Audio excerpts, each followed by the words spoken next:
Hi guys, it's Marie and today I'm playing Don't Toy With Me.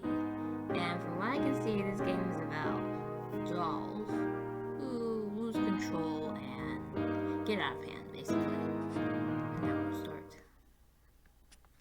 Light spills through the tiny windows of the dollhouse, catching the flecks of dust in the air.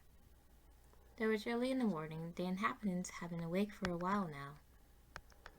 It's to be expected that toys wouldn't have quite the same grasp on time as you do. Whisker, you hardly touched your tea. Her least of all, she's an antique. Okay, so again, you can talk to your toys. Is this Toy Story?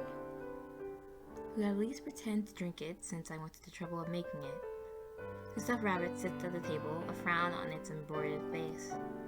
It turns its head away from the cup in defiance. Geez, you're so mood lately. I know it's not terribly fun to be stuck alone here with me, but you're not doing yourself any favors by being difficult. Don't you think we should be making the best of it? I really wish you'd let me cut you a mouth so you could try to hold a conversation. That'd be painful. Bram, I would too.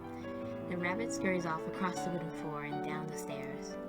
Dahlia sighs. Dahlia's such a pretty name. If it was only a suggestion, I'm not going to force you. I suppose that's another cup down the drain then. Dahlia gathers up the teacup and saucer from the floor to take it down to the kitchen. Though Whisper has been in the house for a while with her now, he has always been terribly skittish. The kitchen holds the rest of the tea set, always ready for a hypothetical tea party that thus far hadn't come to fruition. The rabbit wasn't about to sit at a table with her. Thinking back on it, she has trouble recalling who was it that used to sit there with her. You're listening right now, aren't you? I'm fairly certain I can hear you out there. No, I'm tapped out. The sound of large fingers gently tapping nails on the outside of the house answered her question. She smiled softly. There you are. Maybe you could join me? I'm not sure how you would fit in here with me, but I would welcome you anyway. Perhaps you can let me outside? I will sit on the floor to be closer with you. You know better than to give her way on that. The cracks on her face tell the story of a previous excursion outside of the house. Oh. She is met with silence. Her smile told patiently. For all of 10 seconds. Fine, then I won't be entertaining you either. If the urge to be reasonable finds you, I'll be reading in my room. She storms out of the kitchen and up the stairs. You decide to give her some time to cool off while you leave to run an errand. You have a feeling she'll lighten up when you retrieve your new purchase. The dollhouse is a little bit cleaner than it was this morning. Dahlia has spent some time dusting and picking up.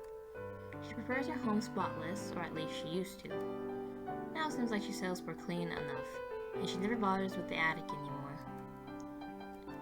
She idly straightens the decorations atop her wardrobe in her room. A heavy thump quickly undoes this. Huh? She turns, looking around in surprise. Hesitantly, she peers out her bedroom door and down the stairs. Whisker is already in foyer investigating. What is it? Is her new friend?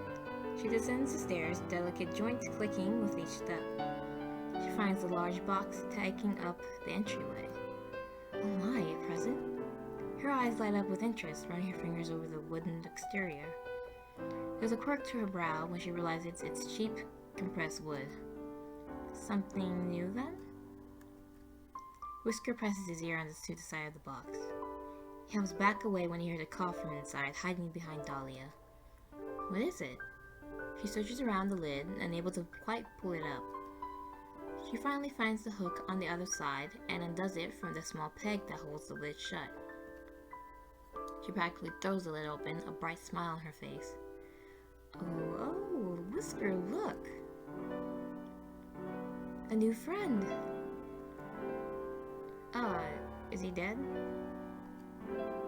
I'm not dead. Oh, good. It looks like he doesn't want to be here. The clown. The clown is in the box, hangs limply when Dahlia drags him out of the box by his shirt. She's surprised to find that he's mostly fabric with a little structure underneath. His sleeves are half empty, tied at the seams with a ruffle. All in all, his head is solid, but his body is plush. Hello, new friend. My name is Dahlia, and this is my friend Whisker. The rabbit's ear lied back. Looking none too friendly, he keeps his distance. Good job, Whisker. I'm sorry for all the excitement. It's just been so long since we had a new toy. Well, not had. Obviously, we don't have you. Where are you actually? Oh, where on earth are my manners? What do you go by, friend? No, I don't go by friend. And I'm a puppet. I was a puppet. My name is Huxley. Huxley, how nice. And a puppet. Why, that does explain it. Well, let me take you to a chair. I shouldn't be holding you the whole time like a little bear. With Huxley comfortably situated in his chair at the table, Dahlia sits opposite him. She's all smiles even though the clown looks so sullen. Here, have some tea. Oh, can you hold the cup? Have a silly straw. Thanks. Despite the thanks, the clown doesn't make any move to drink the tea. Oh, you're right, Huxley? I don't expect you to be quite as excited as me, but you look so upset. I'm not upset, but what's there to be excited for? You've taken me out of the box, and here I am to sit in another box. And he's right. The only difference is that I'm not the only one in this box. Aha, that does make a difference, doesn't it? I do enjoy watching Whisker, but he's not one for conversation. And now, this won't be such a lonely place. What do you want to do? I'll show you that there's fun to have here. I don't want anything, thanks. Oh. Well, surely that isn't true. Everyone wants something. Do you want some quiet? You can lie on the floor and watch the star projector. And that's what you like to do. No, we're trying to find something you want to do. Do you want to tell jokes? You are a clown. If you like. Did you hear about the clown car that crashed out in the middle of nowhere? There were 30 casualties. I don't think I get that one. I'll try again. What do you get when you boil a clown? A laughing stock. Okay. Oh, that is funny. Clown soup. I bet it would have polka dots too. Oh, let me try. A clown name. This is a really specific name. Palliacy goes to see a therapist. Oh darn it, I messed it up. You're a funny lady, Dahlia.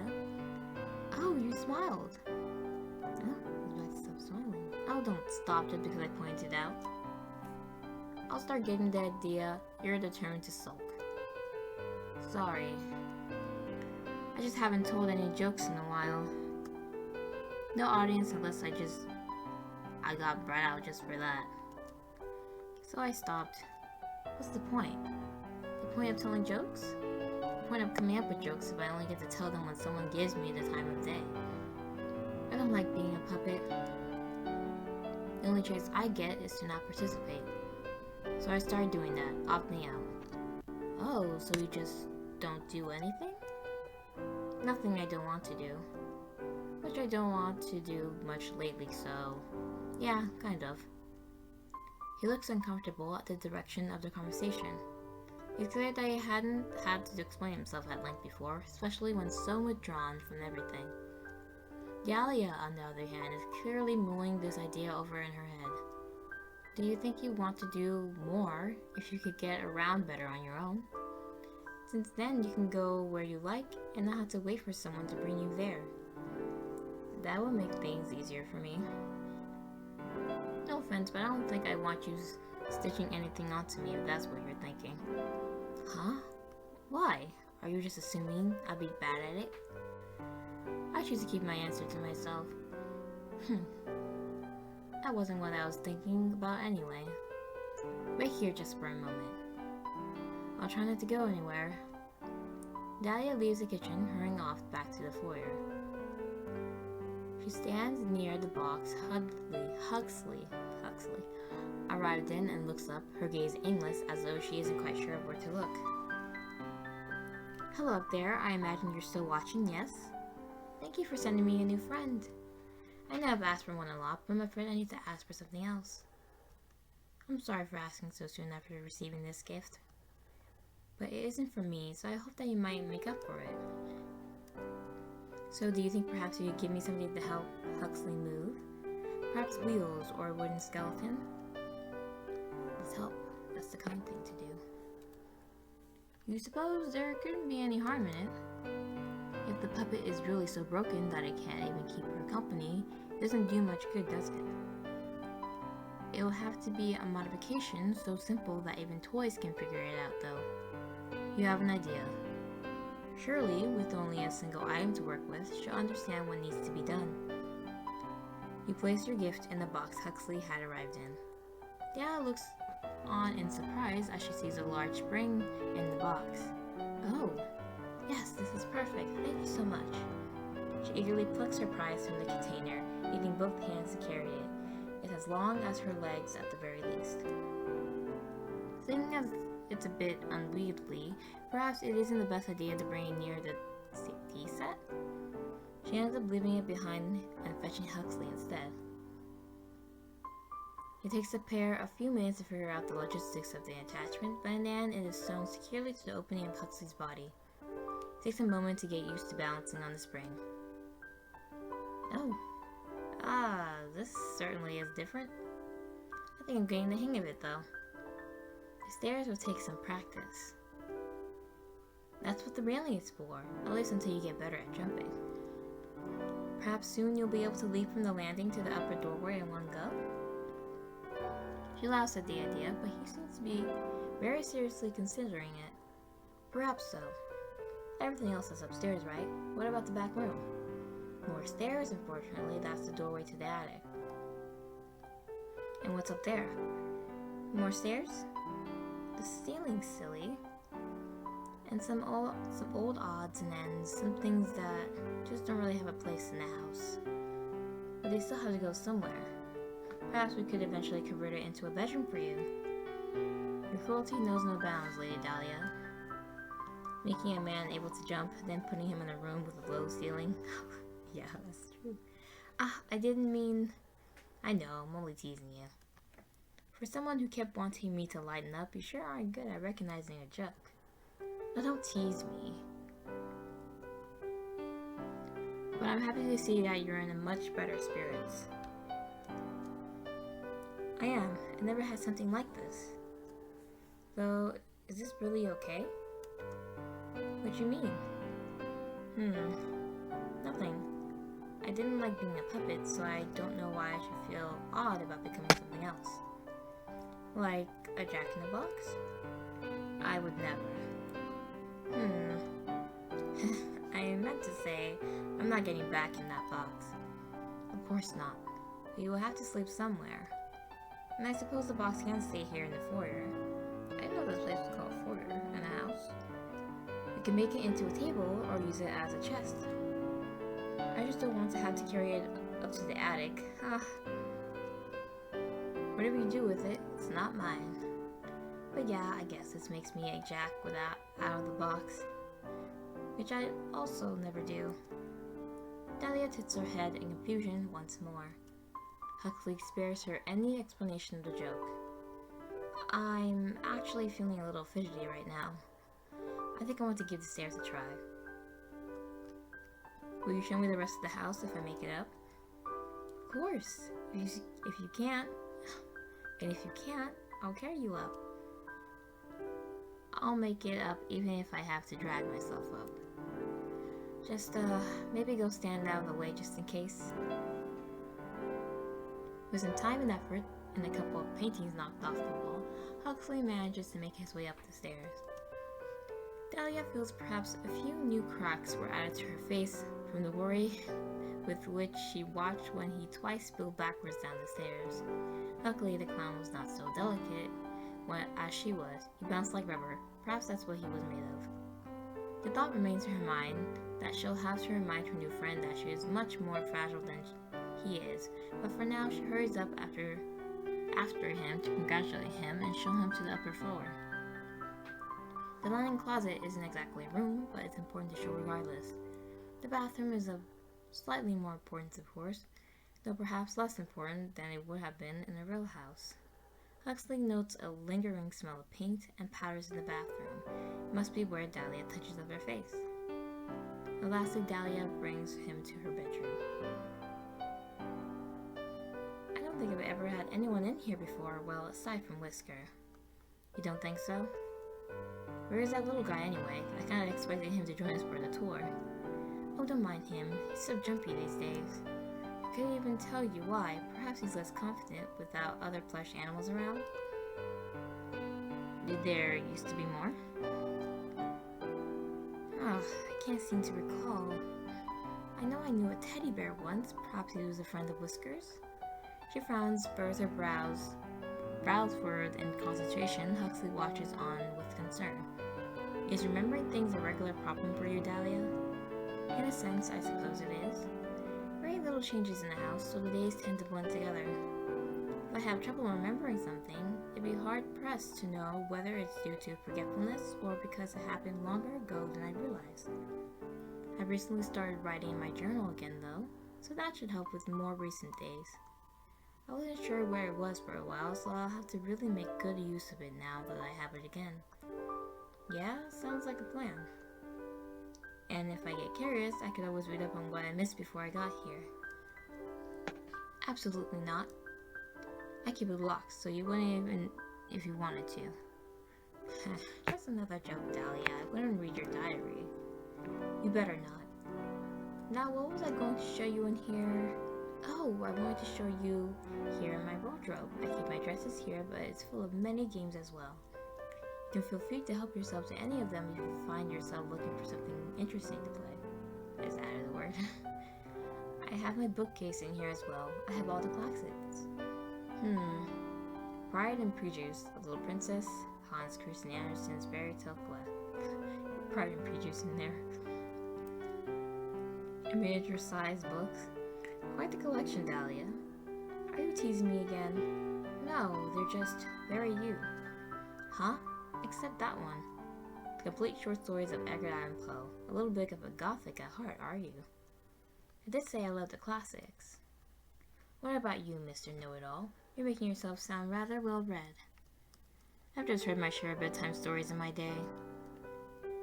And the others I've heard a little of in homework form. Ugh. I have to say, it hasn't made me the most bookish kind of guy. Except maybe joke books? Ha, well, in your words, that's very you. Well, there's no shame in it, but I warn you that you will eventually want to do some reading. Beggars can't be choosers for entertainment in this house. But I'd be happy to read to you. Huh? I can see it now. I'll let you know if I have trouble falling asleep here, and maybe I could use it. It's refreshing to see Dahlia look so lively again after so much time spent by herself in the dollhouse. She had her problems in the past getting along with other toys, but the clown seems to be a good choice. Entertaining a jester should be, but not so energetic that he would impose upon her lifestyle. She considers herself to be an elegant lady after all, and some wild fool will certainly find themselves met with friction when it came to living with her. Hopefully they continue to get along. So Dahlia's the problem. In the following days, they seem to adjust well enough. They play their games, have their tea together, and even Whisker seems to be more at ease with Huxley there. It's a point of concern in some ways. Hopefully the rabbit doesn't come to be too affectionate with the clown. But for now, it's happy days with the dollhouse. You find yourself watching them regularly. Today they gathered in the attic to improve Huxley's sleeping area. Okay, seems like Dahlia has always had a problem with other toys. Maybe that's why Whisker's the only one left. Whiskers look like he's been through some things. I'm sorry, we don't have a better place to keep a lot of things, though I'm happy the bed is finally seeing some use. It's not too bad. The spiders have been keeping me company at night. Spiders? Well, probably just little mites. I have wondered about some of the things you keep up here, though. Don't just change the subject after mentioning spiders. Are there really spiders up here? Ah, no, I was only joking, Dahlia. Ah, you better be. Horrible creatures. Now, what were you wondering about? Well, I noticed some of the things seem out of place here. The paintings, sure, they make sense for you to have, but there are some old brass knickknacks in here that don't look like any of your other stuff. Like this big brass horse head? It's a knight. But you're right, it doesn't look familiar. And there's some old clothing up here. Oh, I really haven't cleaned up here in some time, but I didn't think there was anything but spare decor items. What sort of clothing is it? Well, I found some bow ties, like the formal kind, not like my ribbon. And no offense to your dearest Lady Dahlia, but they wouldn't really suit you. Do they belong to Whisker? No, Whisker doesn't really have many belongings to speak of. Whisker shakes his head to confirm this. He only has a little bed in my room and a few little toys of his own. Though half the time he seems to prefer playing with balled up paper more than things I had made for him. One doll's trash is a rabbit's treasure. I'm almost certain that's not how that phrase goes. Well, in any case, they seem like men's clothes to me. Though I did see some old hairbrushes and things as well. Not ones that match your sets, though. Do you think some of this was left from whoever lived in the house before you? I suppose that's possible. Though it seems stranger to me that the owner wouldn't remove such things before it's placing me here. Maybe the owner hoped for a more masculine doll? I'm sure I'm exactly what they were hoping for. They had me this long after all. Well, the owner doesn't seem to be interested in doing much to your home regardless, so maybe they didn't bother with this. What is it? You're using your storage for their extra things. Oh, I hadn't considered that. And they get quiet at times, but that doesn't mean they lack interest. They love me, and I love them too. You two should get a room then. Or I guess a house. Oh hush, there's no need to be jealous, Huxley. I'm sure that they love you too. You wouldn't be living here if they didn't find something appealing about you. It must have been my sparkling personality then. Perhaps it was. Right. Well, I don't have any doubts that they're just tossing me in here for your sake if they really love you so much. How do you mean? Well, you have told me a few times just how lonely it is without someone to have conversations with. And here I am. Well, I am happy you're here, but I doubt it's just for me. I think it's just for you. It's all the same to me. So long as they leave me be, I'm just fine. Oh, that's just silly, Huxley. I know you enjoyed their attention if you got it. Doubt it. Such a sourpuss. I suppose we'll find out the next time they decide to check in on us regardless. I'll be holding my breath until then.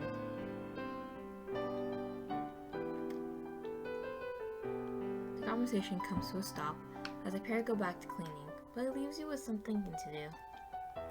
It has been a little time since you initially purchased the doll, so you've had a little time to get to know more about him. More so than you could have known taking him off the shelf.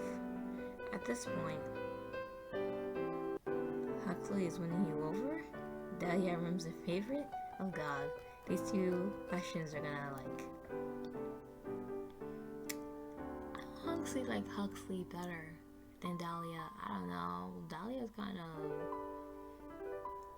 she seems kind of crazy, you know? A little bit crazy. So I say Huxley's winning you over.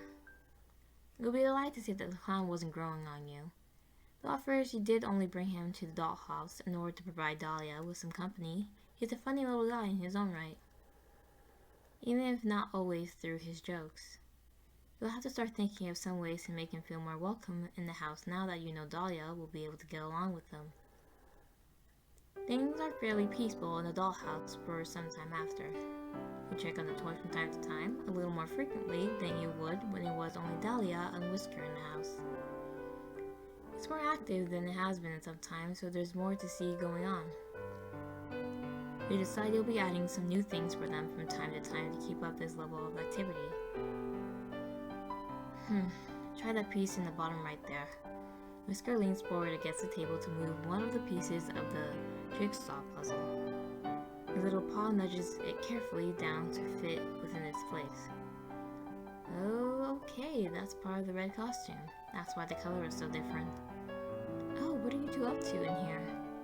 Hey Dahlia, Whisker was just helping me with this puzzle. I tried by myself, but you know me, butterfingers.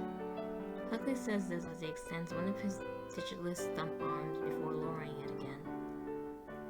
Oh yes, I see. I really enjoy puzzles too. You should have told me. I would be happy to help. You were reading, so I didn't want to bother you about it. Plus, I think Whisker likes puzzles. The rabbit perks up at this, confirming the statement. Dahlia's demeanor changes at this. Something about this is bothering her. She's jealous. Whisker never wanted to do puzzles with me. I think he was scared of you, Dahlia. Never wants to sit on my lap like that either. Actually, when did you get this? I don't remember seeing this puzzle before. You haven't? I found it in the foyer today. I assumed you left it out. I don't leave my things lying around. It must be new. How odd. The owner always brings new gifts to my attention. I guess it was for me then. I don't think it's much your style anyway. Dahlia moves a little closer to the table to look at the illustration on the puzzle's box. It features a group of circus performers putting on a show in front of a drably dressed audience. Their costumes are bright and colorful against a muted background. Nice painting. The only full character in the puzzle they've put together so far is the mustached clown in the striped tights. Oh, that guy right there. Yes, I suppose it would have been for you then. Something wrong, Dahlia? You can still put it together with us. Not wrong exactly, but was this the only thing in the foyer? Yeah, I didn't see anything else out of place. Well, you two enjoy your puzzle then, I suppose. I have other things to do. What's up with her, Whisker? You think she's mad at me? Ugh, I hate guessing games like this. I guess I'll just have to ask about it later. Dahlia makes her way up to the attic and knocks on the ceiling of the house. Are you up there? I know you had to be here earlier. How do I ignore her? It's just tap tap. I thought so. That was awfully mean of you earlier, you know. Leaving Huxley a gift and nothing for me. Now that you have a new toy, you're just going to leave me to gather dust? She's being so melodramatic, but you did somewhat expect this from her. She's never taken well to having to share attention. Though you're a little surprised she's already noticed you giving him attention over a single small gift. He didn't even thank you or give you credit for it, so it's not as though he's going to be seeking your attention just because of a puzzle. Well, since you don't plan on answering me, you should know I'm feeling very cross with you about this. Between leaving me alone in here for so long and then immediately turning your attention to your new friend, I'm feeling very replaced. So I expect you to do something to make this up for me. A fragile body and a fragile heart. The porcelain drama queen exits the attic. You might consider getting her something as well to cheer her up. At the same time, you don't want to encourage her to indulge in such dramatics every time you do something with Huxley. And you know she'll catch on if you make it a pattern. For now, you just have to ignore this outburst. You leave the dollhouse alone for the rest of the day. Can you just both give them something at the same time? The next morning, you decide to check on the group around breakfast time. Luckily, it looks like everyone was relaxed again as they're spending time together. Okay, so it's a quiche? Quiche. Huxley. Oh no, it's quiche. Quiche. It's quiche. Are you paying attention? You look ready to fall asleep. I never get up this early. My head feels empty and my body feels boneless. Oh, this is boneless. You don't have bones. And I'm not sure if your head is empty or not, actually. You have glass eyes like mine? Wait, you're distracting me. I'm trying to give you instructions. Sorry, Lady Dahlia, please continue. Well, I was going to have you dice the vegetables for the quiche, but I'd rather not have you holding a knife while you're so tired. Why don't you mix up the bags for me instead? I'll measure out the other ingredients for you to mix in, and we'll just have to man the mixer. Aye, aye, chef. Easier for me. I'm a klutz with a knife anyways. Alright, Butterfingers. Did she take that seriously? They're gonna make quiche? The dolls actually eat? The group gets to work on their complex breakfast dish. Dahlia works efficiently as she dices up their various vegetables into little cubes that will suit the size of a dish. She occasionally moves to check on Huxley's progress, but he seems to have things handled. Whisker hangs onto the clown's back, watching the mixture churning in the bowl and occasionally moving the lever switch when Huxley asks him to.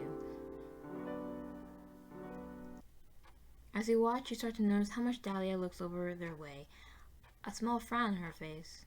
Whisker catches her eye at one point and looks away. She turns her gaze down to her cutting board.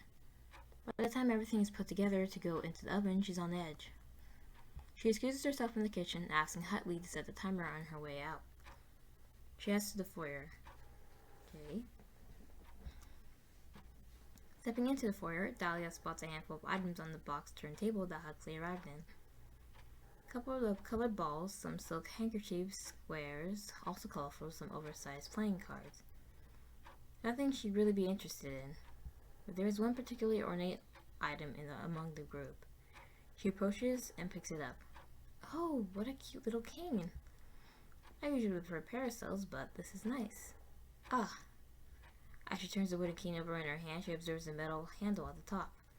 It's fairly textured, made to be easy to grab even without wrapping fingers all the way around it. The flat top holds a little painted disc, painstakingly etched with a decorative H.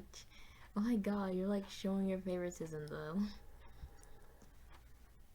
Your work is detailed, even though I'm guessing this guy's a toy maker? Or a guy or gal, whichever one. Even when working with such small materials, you're very particular in making this gift. Oh god, she broke it. Oh. The handcrafted cane lies splintered in half on the ground. Whoa. What was that? Nothing. Didn't I tell you to wait in the kitchen? So, I don't have to.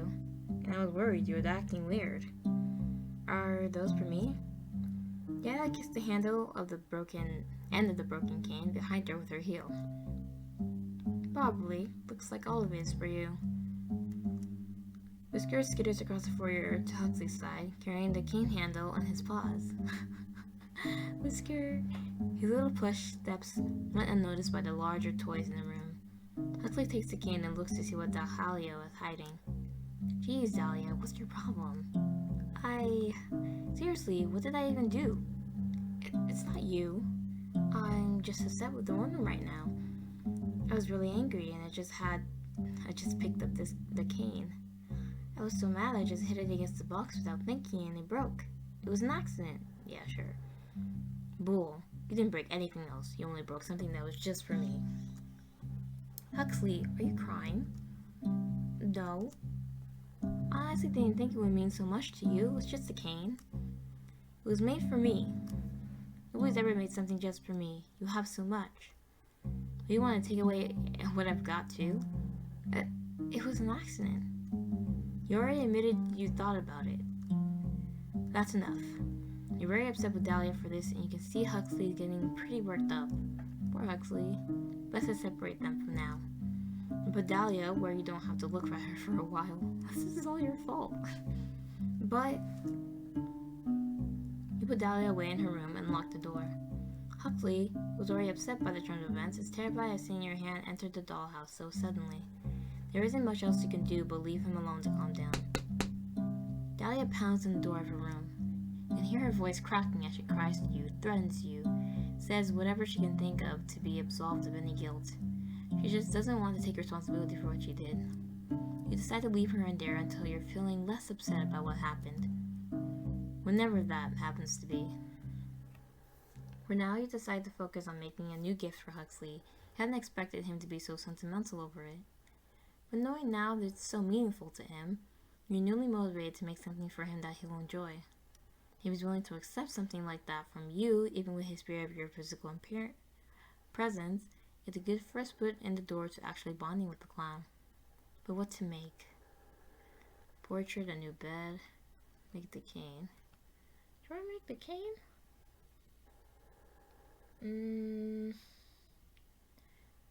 portrait, new bed. Which one should I make? I want to make the cane, but I like the idea of a portrait. I'll make the cane. Right, the cane really meant a lot to him. He originally thought of it as a convenient item to help him reach things around the house that were difficult for him without hands. But he wanted it to be for personal for him as well, hence the elaborate customization. While not the most beautiful miniature you ever crafted for the house, as a first for him, it still holds some meaning. You decide to clear the remains of the old one once everyone is asleep, then you'll make it anew. Over the next couple of days, you leave the dollhouse alone to work diligently on the cane for Huxley. You imagine he would like some time without you looming over the house after what happened before. Remember, you know that before you can present him with his cane, you have to try to get things back to normal within the house. It's time to check on Dahlia. Find her lying on her bed, completely despondent. She's fully dressed, though you can't be sure whether that means she's been getting up every day to get ready or just hasn't changed into her pajamas since you put her there. You unlock the door with a click. She is immediately alert. You're back. I thought you were going to leave me in here forever. I'm sorry for acting out before. I shouldn't have destroyed something you made. Well, this is a surprise. But we doubt she'll learn much from this, even if she's trying to make up with you now. You should consider my feelings too, though. It's not about the gift specifically. You know that, don't you? Oh boy. You aren't sure what to do in response to this.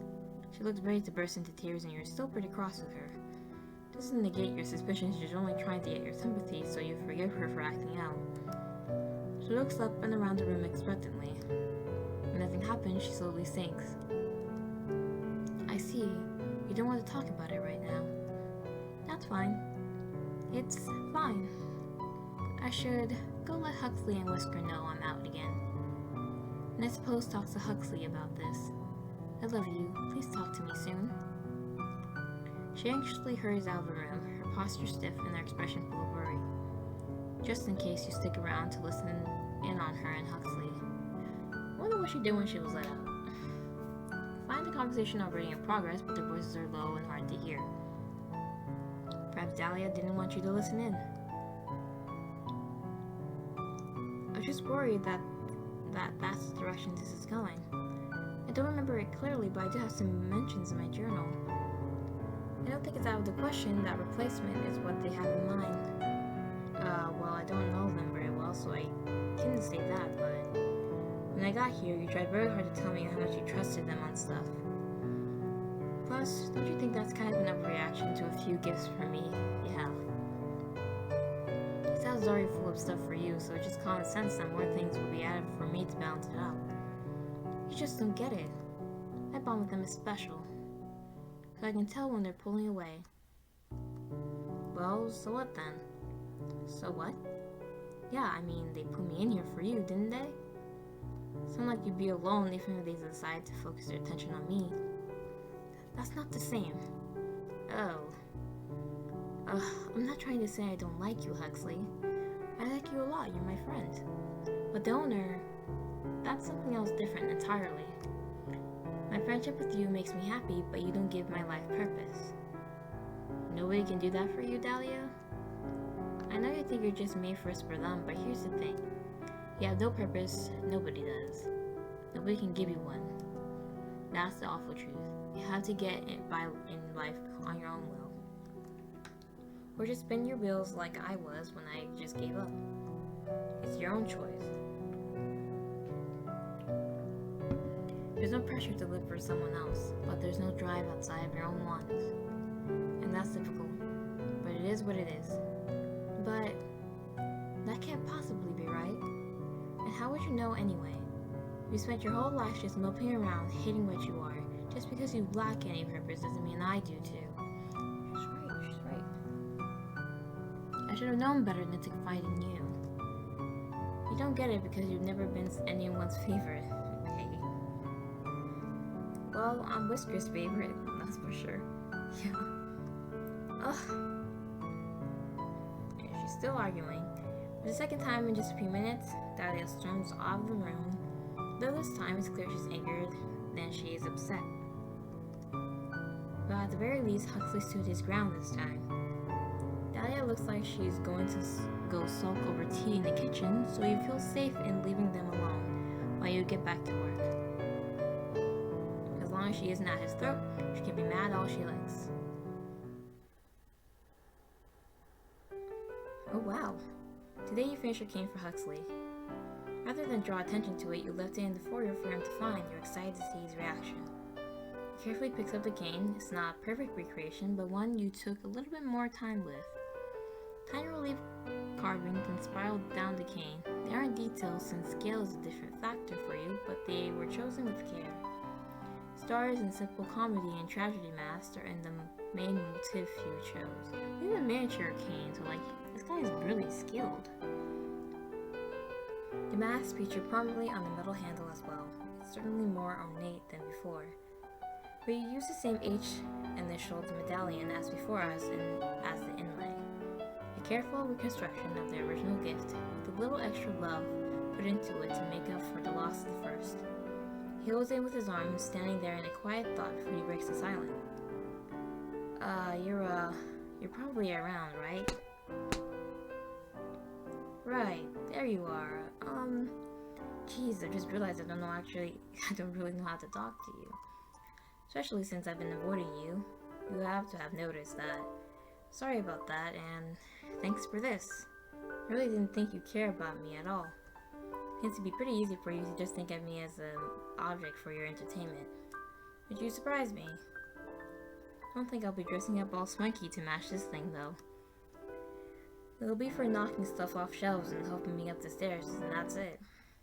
Oh gosh, she's here. I like Huxley, he's so laid back and chill. Dahlia steps down the stairs, frowning as she looks at the conspicuous cane in the foyer. Huxley's initial joviality, I can't say that word, clears right up as seeing how she's looking at it. Ah, that cane. I suppose I should keep my distance then. What do you mean? It's not like you break it a second time. I told you that was an accident. You're still trying that, huh? I guess I didn't mean to imply you wouldn't break it again out of the goodness of your heart anyway. You only wouldn't break it because you got in trouble for it last time. And I suppose you had the time of your life with me locked away in there then, didn't you? Not having to deal with me encroaching on your time with Whisker or the owner. Perhaps I should worry of how you might think of ways to get rid of me for longer than that. Oh my god, this one's just coming up with her own ideas. You're just trying to get a rise out of me now. How so? It's the truth. Unless you think everything I do should be about you too. I'm the only one who hasn't been acting that way over you after all, so I would understand your confusion. Why are you so jealous of me? Jealous? There's nothing to be jealous of. The owner is only giving you attention because you're a novelty. You're new, and they'll get bored of you. Shut up. Maybe if they do, whatever. Rick is my friend, and I thought you were too, but whatever. One is plenty for me. At least he cares about me. You never care about anyone but yourself. Richard quietly enters the room, having heard the commotion and his name being used. Looks especially worried. That's not true. I care about the owner, or else this wouldn't even matter to me, because they care about me too. Oh yeah? Then what happened to what you said before, about their silence being fine with you? They can ignore you all they want as long as they aren't giving attention to anyone else. You're not sure at all about whether they care about you. You're worried you're just a toy to them. Because you put all your worth into getting their approval. You make yourself miserable, Dahlia. So stop coming up with ways to blame you for that. Neither of us control what they do. Neither of us can know for sure how they feel. Neither of us can guarantee we're more than just possessions for them. So it's pointless. If you don't want to be my friend, just leave me alone. She's crying. Oh my god. I'm glad he stuck it for himself. I mean, he's honestly the truth. You sit in silence for a moment. Is that really how he feels about you, even after you went out of your way to make him feel welcome? He's right about Dahlia's insecurity, but maybe he's the same. Maybe he just can't trust you. Well, I mean, can't blame him. You don't like it, but it's hard to completely disregard his point of view. You aren't in the same position at all, and he knows it. Surely he realizes how long you've dealt with Dahlia and her dramatics to know. If you threw out toys every time they were difficult with you, you would never have any. Dahlia returns from the kitchen. Huxley. What? What do you want, Dahlia? We really don't understand a thing. Oh. You ruined everything, don't you get it? Dahlia? Dahlia holds a kitchen knife in her hand. I was wrong. I can admit that. Wanting friends was wrong. It should have been just us. Even Whisker doesn't need to be here. Oh my god. Whisker ran. Whisker is quick to flee. He bumps into a box, knocking the lid open, he uses it for cover. You're acting nuts. If you want the king so bad, just take it. You just won't have anything. It's better than whatever this is. I don't want the stupid king. I just want things to be like they were before. Dahlia, please, you're scaring me. Begin to reach in for Dahlia. Uh-oh. But she's launched it before you can come even close. Oh my. You're doing it on purpose. Going on and about how much it doesn't matter to you, about how you aren't even trying. The owner is watching this. She just comes so easy to you, doesn't it? But I worry and try and actually care about what happens. You just mope until everything gets handed to you. I'm not. Please, I'll just go. I'll ask him to take me out of here. That's not good enough. I need to know that she won't come back. Man. Oh, poor Huxley. Dahlia.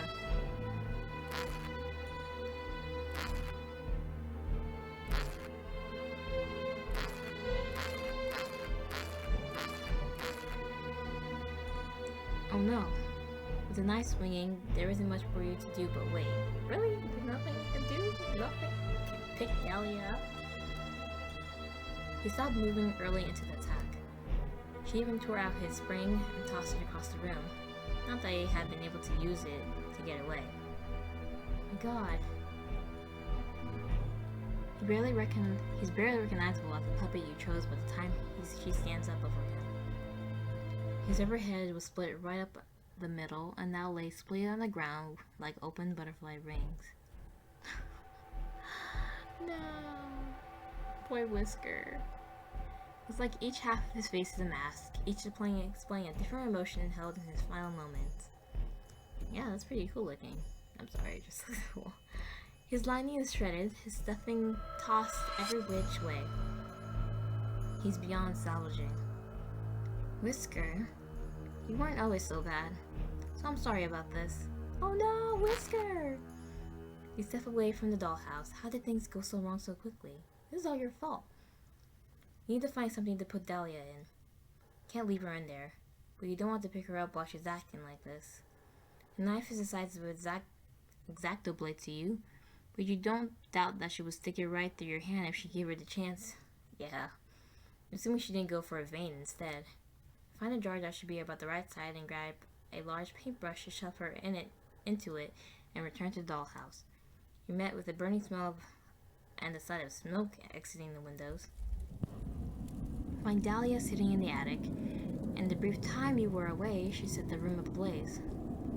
You could smell some sort of excellent. It makes you wonder if she put some thought into this before, about what she would do. It occurs to you to attempt to scoop her into the jar, but fire is already creeping up the sides of her dress, of her hair. Save her?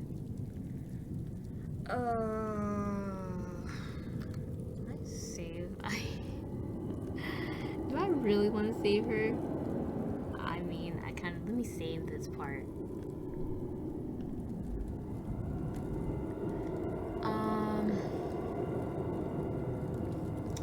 Let's save her. The dollhouse is definitely ruined. Huxley and Whisker are beyond saving. Horrible as she can be, she's the only thing left. You reach into the dollhouse with your tools and scoop the burning doll into the jar. It's lucky for her that you chose a glass container, or you wouldn't have even had an option. You hurry her into the bathroom, the lid held over the jar to try to keep the smoke from escaping. It's not quite enough to smother the fire. You finally bring her to the sink and turn on the faucet, drenching her and filling the container with water. By the time you've done all of this, her cotton clothing had been ruined. Her wool, wefted hair had been easily burned away. Her paper flowers are only ashes in the water. She's naked and charged and unrecognizable. But she's alive. Try as she might to convince you otherwise by sinking motionlessly to the bottom of the jar. If you have to remake her, the damage is extensive. But she's a monster of your making. You'll breathe new life into her, and hopefully this time you'll get it right. Ending 2A, the Princess Ashbottle? I'm sorry, I don't like the owner. The owner sucks. So now we're going to leave her. Let's see what happens after that. Huxley was right in a way. She's in a hell of her own making. It never has been so clear as now when you see her being taken away by the flames. Cracks form from the heat and her clothes and hair burn away. You look away. You start to think there was never a possibility of either of you being happy in this arrangement. It's both a punishment and a mercy to let her burn. You leave to grab a pitcher of water for the fire. To scale, it's small and fairly contained, the only damage is to the dollhouse. Still, you move your paint thinners and repair supplies off of your table and spritz down the surface of water to catch any stray embers. And you wait. You don't put out the fire until you're sure she's been reduced to nothing more than porcelain debris. You take some responsibility for the situation. After all, it was your dollhouse. You were in charge of it. But things were clearly beyond any redemption. What do you mean you could have stopped it? You're not sure when you'll be up to it, but you just have to start over fresh. A new home, maybe new toys. And you'll be sure to your control is known to be undefiable, so that this never happens again. Ending 2B, the doll maker, the monster maker. That's right, this doll maker was a monster maker. Dahlia sucks, but the doll maker sucks even more. Dahlia is just obviously jealous. Huxley, that poor Huxley and Whisker, they didn't do anything, they just wanted to exist and live their own life. But obviously Dahlia has her own problems. So it seems like the doll maker makes his own dolls, or his or her own doll, I don't know together. But somehow they breathe life into them? I don't know. This is some type of magic. I want to see what happens. So this ending was the route with me choosing Huxley to be the doll maker's new favorite. So if I choose Dahlia, it should have something different. Okay, so this time I'm going to choose Dahlia remains the favorite. Let's see if that changes anything. You still feel Huxley is better suited as something as a distraction for Dahlia. Flawed little thing that she is, you wouldn't have kept her for this long if you didn't have some attachment to her, especially with how poorly she gets along with other toys. She's quite lucky that even though she's so much trouble, you have quite the sentimental view of her. Hopefully the clown learns his place with time and stop brings down the moon for her. It's blunt with this one. If not, you can always make some adjustments. Nothing can last forever. It's clear enough the honeymoon phase is coming to an end by the argument you find already in progress when you check on the house today. Huxley, you picked out our game 3 times in a row. We're going to play what I want to today. You literally offered to let me choose. You can't say you don't care what we play and then take it back because you didn't like what I picked. I didn't know you were going to pick the worst one when I said that. The worst one? You seemed fine with it the other day. But fine, let's play this one instead. You like Parlor Detective, don't you? Are you serious? I'm just more in the mood for a word game. So you had a specific game in mind. I didn't realize which one I wanted until now. It's not as though I planned to argue with you. Could have fooled me. You're so sour, Huxley. I'll get the game set up while you're over there sulking. You'll feel better once we start playing. Hey, Whisker, what do you make of this? The rabbit looks up from his place on the little pet bed on the floor. He seems uneasy at being addressed in the middle of their tiff. Whisker doesn't even talk, Huxley. I know you're playing some joke. Whisker, do you think Dahlia already started the game without me? I'm still setting it up. Because I'm starting to think we're playing charades, or ESP tester, or maybe just mind games. I don't think expecting you to take me at my word requires you to be a psychic. The only funny thing about this is how silly you're acting over some board games. Yeah, well, I'm not in the mood for your kind of game. So you're pitching a fit over not getting your way? Ha, that's rich. Yeah, coming from her. No, if you just said what you wanted from the beginning, I wouldn't care. Honestly, if you wanted to watch paint dry and you were serious about it, that'd be fine with me. But I'd rather drink paint than get jerked around. Then enjoy the taste of your new colors. I'm not in the mood to play anymore. Dahlia shoves the little letter tabs and the game board back into the box she had been removing them from. Even Huxley looks a bit surprised at this reaction, but primarily he looks irritated. It's odd to see him so worked up. Though he has been more than lively since Dahlia helped him get back on his feet, it's rare to see him feel so strongly about anything. The general state of he knew he cares of himself leaves little room for such emotional outbursts. What was that word, you knew? Not beyond a sarcastic remark anyway. So he's seeing him like this, it's a little worrisome. Once the game is put away, Dahlia moves to push him along towards the door, beating resistance when she does. What are you doing? We're not going to be playing anything now, so I want some time to myself. Get out of my room. How mature of you, Miss Dahlia. Really befitting a lady of your caliber. Out! Just leave. The clown finally exits the room and she slams the door behind him. With him gone, she sighs and presses her back to the door. Takes her a few moments, but she gathers herself and straightens out her dress and then her hair. When she looks around and sees Whisker is no longer in the room either, she sits down on her bed and takes up her diary and pen from her dresser. I swear I can't count on anyone to just be civil. She begins to write. You decide to leave her to her personal writing.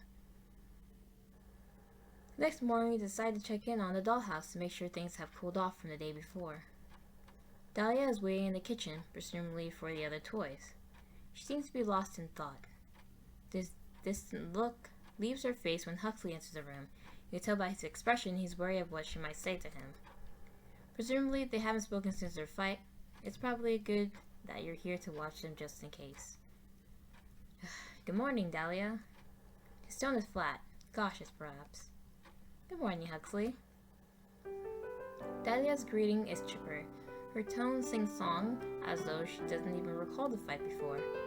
The clown is caught off guard for a moment by this but regains his composure. I was just waiting to make breakfast. I assume Whisker won't be joining us, but that's alright. I'll leave out some leftovers for him. What will we be having today? You're leaving it to me to choose? Oh, sorry, I wasn't asking you. She must mean you then. Oatmeal crepes. Ugh, oatmeal. Let's just have some crepes. You reach into the kitchen with them and carefully pinch the little cookbook up in the cupboard between the tips of your fingers. Huxley's eyes look wide and you can see him tense his jaw as soon as your hand enters the dollhouse. His whole body is wound tight as though in preparation to flee the room. Dahlia, on the other hand, smiles as her dark eyes watch you take the book from the room.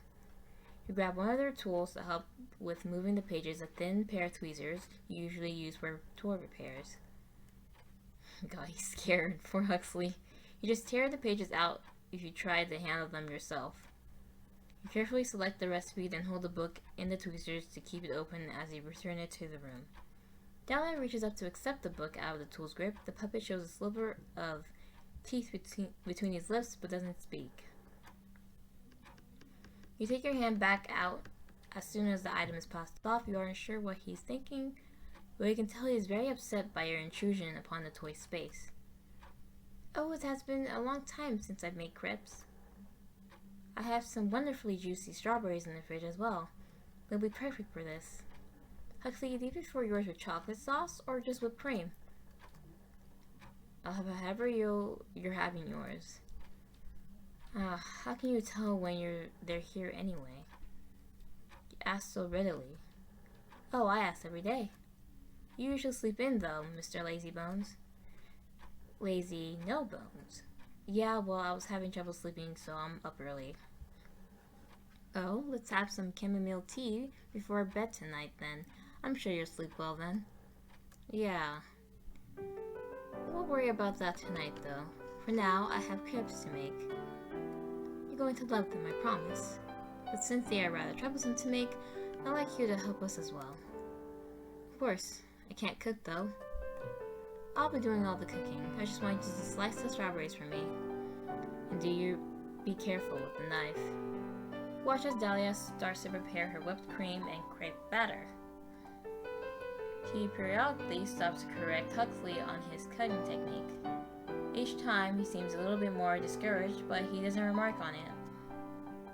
That's probably for the best.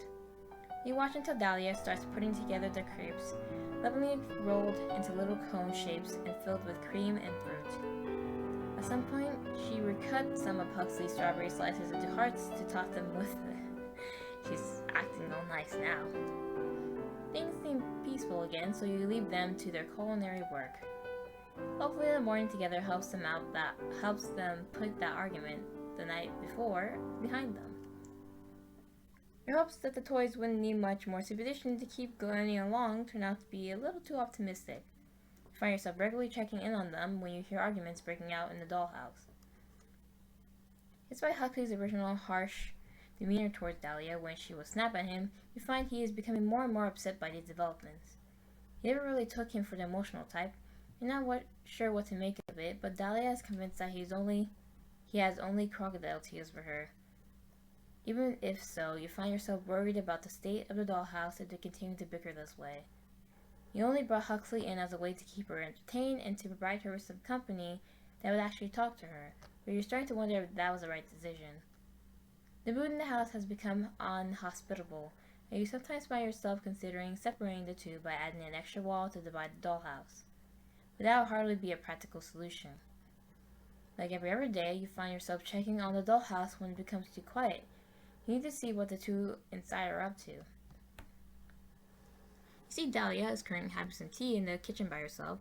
She seems fairly content, but you hear another fight earlier. You check the attic for Huxley next, expecting to find him moping by himself after another rough day, but he's not there. What is he doing in there? You watch in silence. Whisker rests on the pet bed in the room, and his head turns to look at the clown as he crosses the room. Huxley brings an arm up to his own face and mimes a hushing noise, a little difficult to do without fingers, but the rabbit seems to understand. He lays his head back down, and Huxley continues to cross the room. He's going to read her diary. He lingers at the bookshelf, bending down to examine the spine of each entry there. He checks the board games as well. Not finding what he's looking for, he heads to the dresser next. His eyes wander over the basket of flowers and the clutter of small desk items Dahlia keeps there. A little notepad with a list of chores and repairs to be made sits on top. He leaves through this, but drops it back in its place when he sees how mundane its contents are. His lip tightens in discomfort. He slowly opens the first drawer of the dresser. He shuts it more quickly than he opened it. At least he can be sure he wasn't looking for the contents of that one. What do you see? He opens the next one, and this time reaches inside. Yep, Dahlia's diary. He closes the drawer and leaves the room, heading right back up to the attic with his fighting. Whisker gives a worried frown from his position on the pet bed. This is a bad idea. Yeah. The lock in the diary is a minor obstacle. He simply uses a small knife from the kitchen to cut it as close to where it attaches to the book as possible. It can just be glued back into place. Huxley opens the books and sets it down on one of the dusty boxes so he can more easily read it and turn the pages. His touch is careful, aware of how suspicious it would be for any of the diary's pages to be ripped. Though he notices right away some of the older ones are missing. You originally had taken those out for Dahlia, but now you're glad you did for an entirely different reason. You never thought about the other toys snooping. Okay, dear diary, I can't seem to find my old journal, so we'll be starting fresh. But it is a lovely day for such fresh stars. Rose finished another painting today for the foyer. The results are beautiful. She is such a talent with paint. Wish that I can make anything half as lovely. I can at least say I provide something in return since I'm working on a new dress for her. I do hope she likes it. Dear Diary, I've asked for some flowers to put up some arrangements around the house. Since Rose paints so many flowers, I'm sure she will like some for her still lifes as well. I'm not sure why I'm bothering though with how difficult she's been lately. Seems like she disagrees with me just for the sake of it. Even on the littlest thing. I'm not going to say anything to her about it, but I wish she would stop regardless. Dear Diary, honestly I think she's jealous of me. It's the only thing I can think of. Rose used to be so sweet, but now it's like walking in glass to be around her. Or is it eggshells? It's eggshells. Either way, she needs to stop picking fights with me. Our owner is only excited by her because she's something new enough to still be a novelty. If she thinks that means she's better than me, her wooden head is as empty as it sounds when the wind blows through the house. Ooh. Crude drawing of a doll's head with wind blowing in one ear and out the other adorns the next page. Couple after that are removed. See, Dahlia's the problem here. She's always jealous and bitter. Okay, Dear Diary.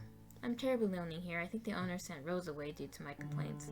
I haven't seen her in days, and they won't answer me as to her whereabouts. It has been weeks. I'm not sure anymore.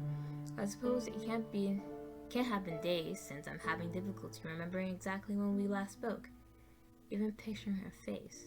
What exactly does the owner do to Dahlia that she forgets everything? How do I wipe her memories? I wish she had left behind some self-portraits. I miss her dearly. Huxley frowns and skips ahead past many pages of mundane daily goings-on around the empty house. They range from cheerfully recountings of craft projects to desperate letters to no one, expounding on her loneliness. Oh, this is 2000. Dear Diary. A new home with new faces. I was able to bring a few things with me, but it feels quite frightening all the same. Luckily, Lucille has been very gracious host. She shares everything with me with an eagerness that tells she has been as lonely as I have in these past years. Though I don't enjoy sleeping in the attic. It's rather eerie up here. I feel terribly out of place. Oh, so this dollhouse wasn't originally hers. Maybe if I wish hard enough, I'll return to the home I know. Hux eyes the old bed frame that now holds his own bed. He had just assumed Dahlia had always lived here and it was her home. Dear Diary. Lucille is not what I thought she was. She's so cruel when she wants to be. Today we sat on the roof together to see the stars. She pushed me. The owner doesn't believe me. Oh. They replaced the arm that was damaged, but my face can't quite be restored. My eye. I feel so broken beyond that, though. Perhaps I'm just very unlucky, but nothing ever quite works out in my favor.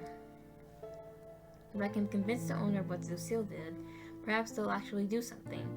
But until then, I think I'll just be avoiding her, lest I say something that will further prevent any sort of peaceful resolution. Dear Diary. She deserved it. They wouldn't have done that if she didn't. The puppet stares at the pages, chewing his lip and looking deep in thought. He leaves to the next quiet stage of Dahlia's life until he finds another name. Okay, Dear Diary. After so long, the owner has gifted me new friends. Theodore, and Whisker are a delightful little pair. I would never say so to them, but I'm a little disappointed that the owner didn't think to bring me a doll like myself. But Theodore is still a kindly gentleman, even if he is rather fuzzy. And Whisker knows so many tricks. Such an agile little thing. I'm sure we're going to get along grandly. This section seems to be missing the most pages. There are areas where even Dahlia writes about her frustration with her diary being tampered with, and how often she finds herself confused about the past events that other toys discuss with her. Eventually, Huxley finds in the newer pages that Theodore's name simply isn't mentioned again, not even in a memoir fashion as when Dahlia lamented the loss of her initial friend. Huxley finds the more recent entries as he seeks the point where he initially arrived. Oh, 2020 something. Dear Dahlia, finally a friend. New friend who might be as sad as me, but at least he speaks. At least it's not only me now. At least I can look at his face and recognize him. I started to think perhaps the owner hated me. They placate me with gifts, but they never let me out anymore. I know they have other toys. I can see them from the window working on their projects.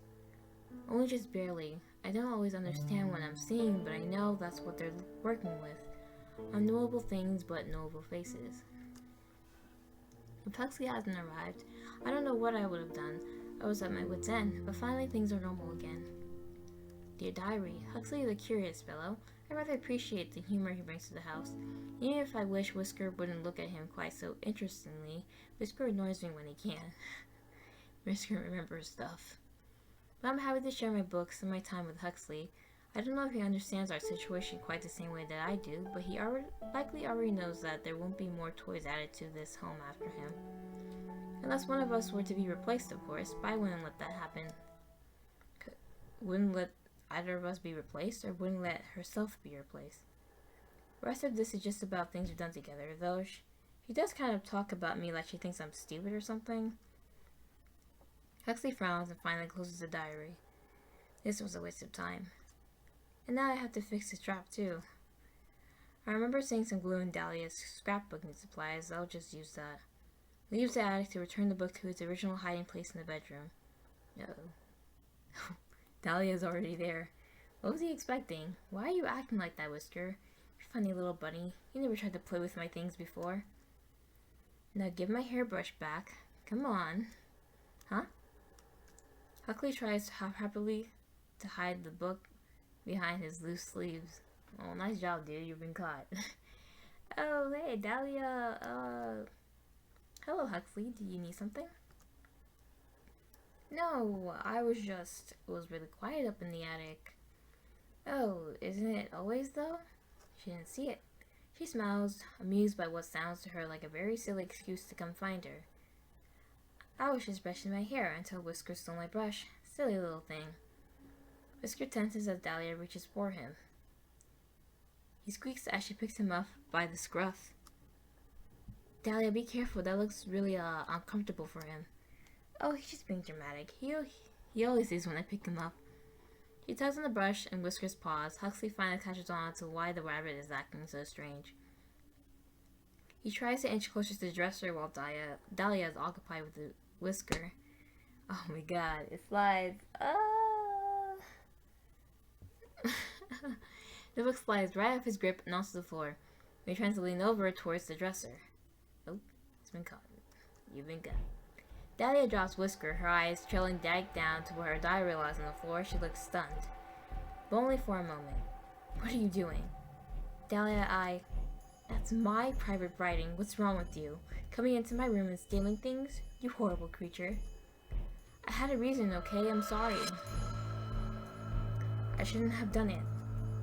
What reason could you possibly have for rifling through my drawers and violating my privacy? I share everything with you, Huxley. I should have at least had my own thoughts to myself. And now. I wanted to know what was going on in your head. You've been getting really mean with me lately. So I thought I'd just see what I was doing wrong. If it was me or you. Or if I was doing something that was upsetting you. I should have just talked to you about it. You're accusing me of being mean when you've stolen from me? Well, you aren't mean. You seem to be the problem. And just how have I mistreated you, Huxley? This is my home, and I'm sharing it with you. Huxley's never asked to be in here, okay? I make you food and I play games with you. I even fixed you. I wasn't broken, you know. And that's part of it. You do things for me, but then act like I owe you. Like you're counting how many favors you're giving to me to turn in later. Plus, you get so angry about everything if it doesn't go your way. I don't want to feel like I have to watch every little thing I say, or you'll get upset. You have an awful attitude, Huxley. What am I supposed to say? Being upset by your rude behavior isn't unreasonable. Disagreeing with you isn't rude. So is stealing not rude either? Well, stealing is rude. Yeah. I already apologize. And if the things I do for you make you feel so awful, then I don't think I should do anything for you anymore. You ingrate. You're being ridiculous about this. Coming from a clown. Maybe you're right. Maybe you weren't broken before like I thought. Maybe you're just made wrong in the first place. Dahlia cups her hand around her mouth and looks up at the ceiling. You can take your spring back. We don't want it anymore. Dahlia, get rid of it. Get it out of my house. I mean, this is not originally our house, though. Stop it. Huxley shoves Dahlia backwards, causing her to stumble. She trips over Whisker, who scurries to try to get it out of the way. There's a quiet crack when she hits the ground. Oh shoot. Huxley stares at her with her eyes open. I didn't mean... You decide you've seen enough of this. Wait! You scoop the clown out of the dollhouse as Dahlia picks herself back up. You can see her limp as she steps forward, likely some minor leg damage. You'll have to fix that. As for Huxley, clearly giving him equal footing with Dahlia in the home was a mistake. How was that bad? I don't get it. What? You carefully tear out the sections of fabric that keep the spring in place in the puppet's body. Once it's done, you set the metal piece aside. That's what she asked for after all. And in this case, you're inclined to agree with her. You gently place Huxley back in the dollhouse. God, this owner sucks. His breathing is heavy and his body trembles as he lies on the floor, unwilling to get back up just yet. He's so sensitive about any sort of contact with you. Pitiful, really. Oh, he's scared. Dahlia brushes off her dress and frowns down at him on the ground, looks back at her with glossy eyes. Dahlia. Huxley's expression betrays a level of hurt he's feeling. Even beyond the physical change, it is clearly an incredibly deep betrayal in his eyes. What? You got by without it before. But since you think my input doesn't matter anymore, there's no reason to keep using the thing I decided to give you, right? You'll figure something out by yourself. Unless you decide to take back what you said. And plead with me for forgiveness.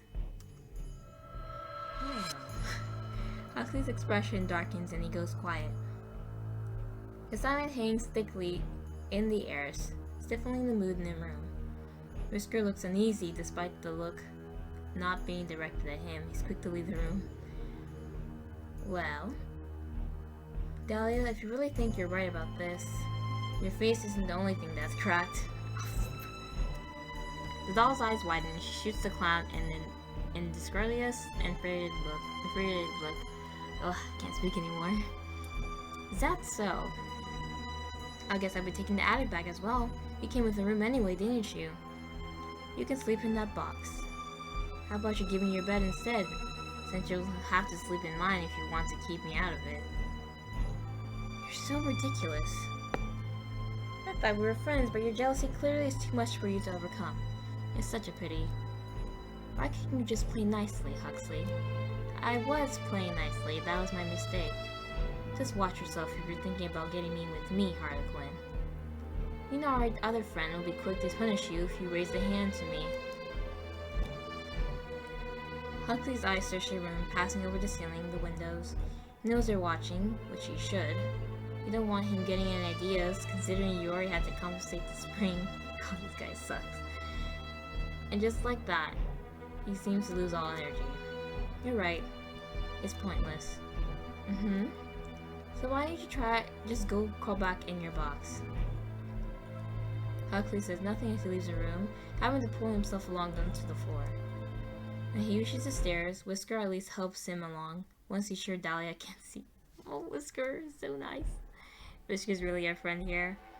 Dahlia, on the other hand, is looking pleased with herself despite the edge of sourness still affecting her mood.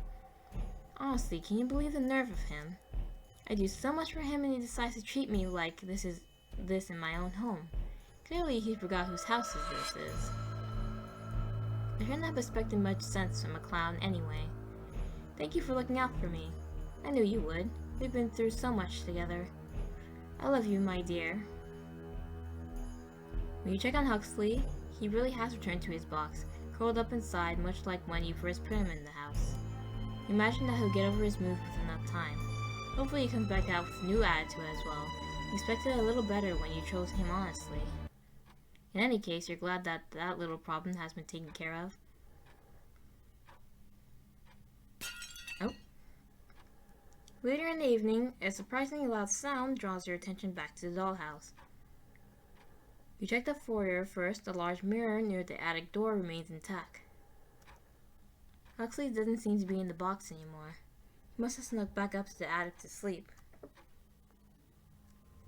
He doesn't seem to be present here either.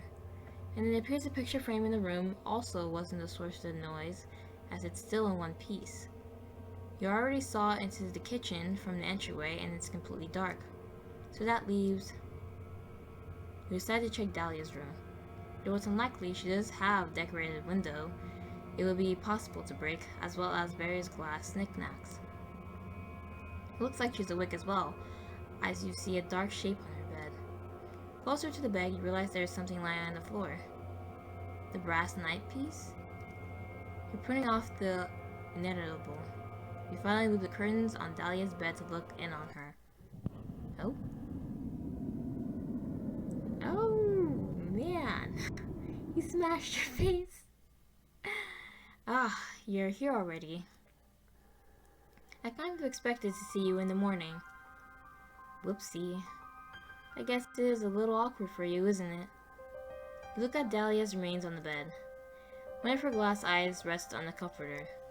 You painstakingly replicated her original one after she was first damaged. Now there isn't even a face to house it. She's only porcelain, but somehow the sight of her head completely disfigured like this still feels horribly cruel. You're probably still looking at her, right? You spoiled her, you know. It's pretty awful of you to put me in this position, but maybe worse for her. I can imagine someone gets to be in her position without being enabled in some ways. Well, that's true.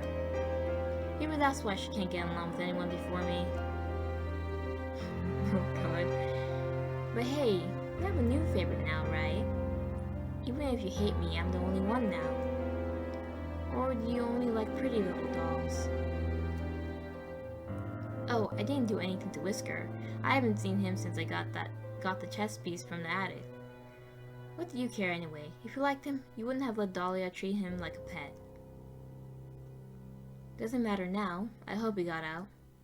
You're probably going to break me now anyway, right? Rather he doesn't have to see that or see her. So now you have two choices, to break him or keep him. I will see both choices. Yeah. Okay. So, she'll break him. You're sure if it's what he wants anyway. You easily take the puppet out of the dollhouse and tear him in half in your hands, his fabric body shreds with minimal effort. What a waste. Dahlia is beyond repair. Huxley was disaster. The rat rabbit has completely vanished. Where did Whisker go? You have to start over from scratch. You don't even know if you have it in you at this point. Perhaps you will avoid choosing such big egos in your next project.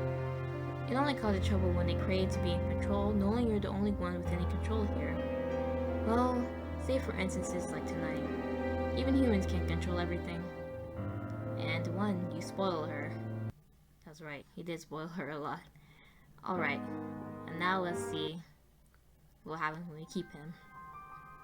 It is well and truly tempting to pick the puppet up and pop his little sculpted head right off his shoulders.